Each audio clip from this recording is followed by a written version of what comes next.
Hey everyone, welcome back to Jrny FPL. My name is Luvi, and for this video I'm just gonna give you guys my take on some players I think you should avoid, at least for the first couple of game weeks. Before we start, remember to like, subscribe, and let me know your thoughts in the comment section.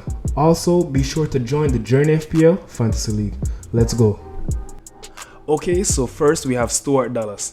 Currently he's selected by 17.4% of players, and I know a lot of people might see his price and the 171 points he brought in last season and choose him, but what's different with this season is that now he's listed as a midfielder in FPL.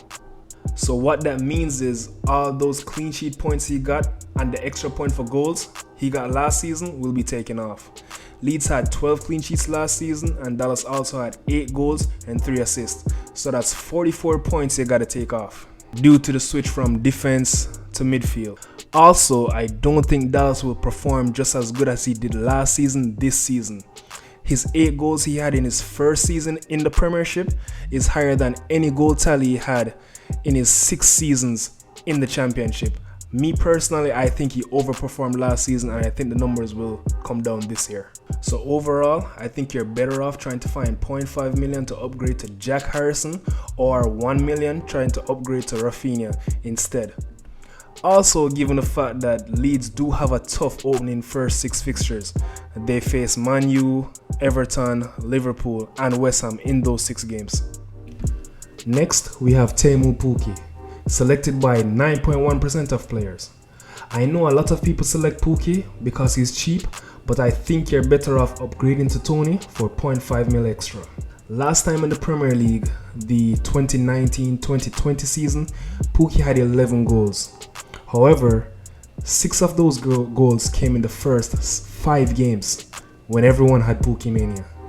Norwich's first 4 opening fixtures are Liverpool, City, Leicester and Arsenal.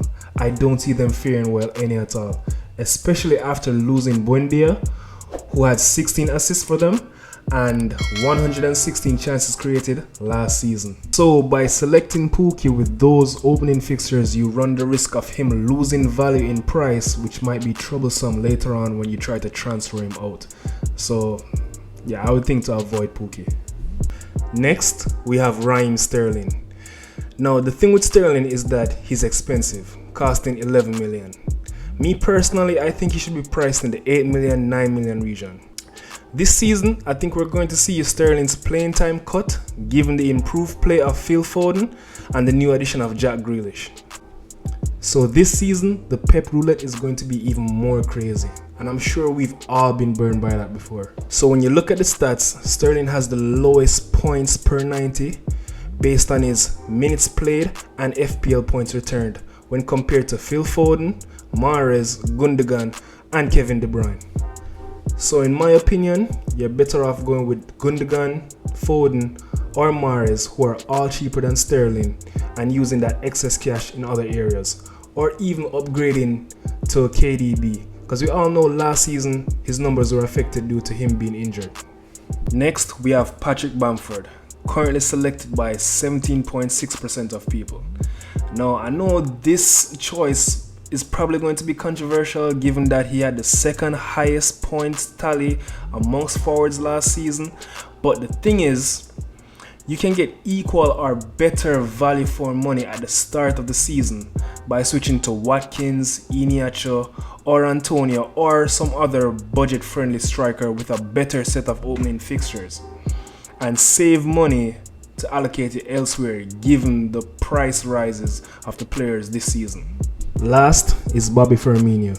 Now this is probably another controversial pick given Liverpool's great opening fixtures.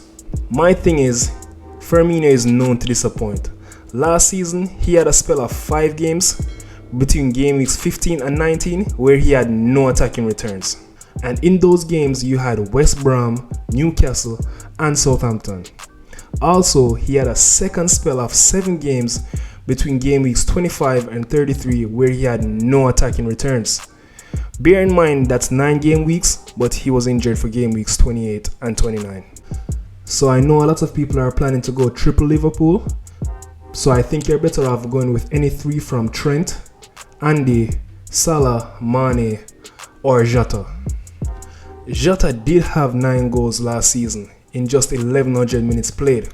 And when you look at the comparison, Jota's FPL points per 90 was 7 compared to Firmino, that was 4.47. Okay everyone, so that's it for today's video.